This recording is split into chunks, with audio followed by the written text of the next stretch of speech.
कांगड़ा की बेटी के साथ बेहद गलत हुआ है। वो घर से गरीब थी तो नौकरी के लिए चंडीगढ़ गई। वहां एक एजेंट से मिली जिसने भेजा तो दुबई था, लेकिन 24 साल की वो बेचारी ओमान पहुंच गई।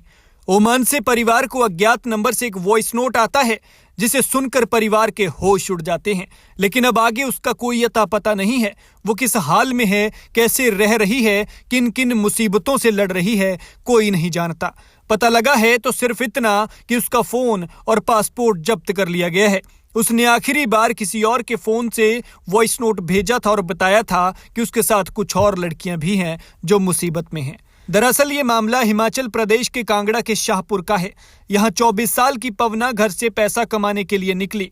पिता की मौत हुई तो बीएड सेकेंड ईयर की पढ़ाई छोड़कर घर छोड़ना पड़ा।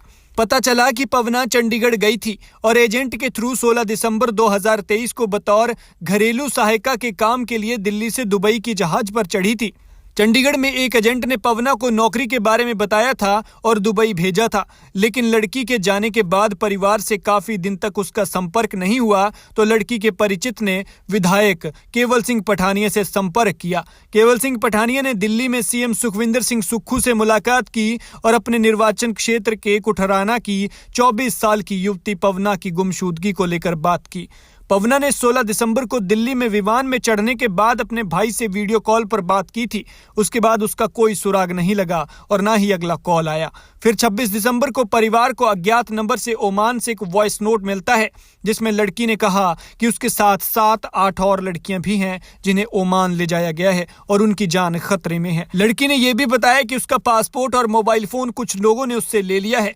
पवना बी सेकेंड ईयर की पढ़ाई कर रही थी। उसके भाई रोहित के मुताबिक एजेंट ने उसे दुबई में अच्छी सैलरी पर कोई जॉब दिलाने का वायदा किया था, लेकिन अब एजेंट भी फोन नहीं सुन रही। एएसपी कांगड़ा हितेश लखनपाल ने बताया कि पुलिस ने पवना के भाई रोहित की शिकायत पर कार्रवाई करते हुए पवना को विदेश भेजने वाली महिला एजेंट को धर्मशाला तलब किया है। उससे पूछताछ कर पवना के बारे में कुछ जानकारी मिलने की उम्मीद है। पुलिस ने भी ब्यूरो ऑफ इमिग्रेशन को पत्र लिखकर लड़की के एग्जिट और एंट्री को लेकर जानकारी मांगी है और पवना की लोकेशन का पता लगाया जा रहा है। उधर बेटी की कोई खबर न मिलने पर परिवार का बुरा हाल है। वो लगातार दर दर भटक रहे हैं और प्रशासन और सरकार से बेटी को वापस लाने की गुहार लगा रहे हैं।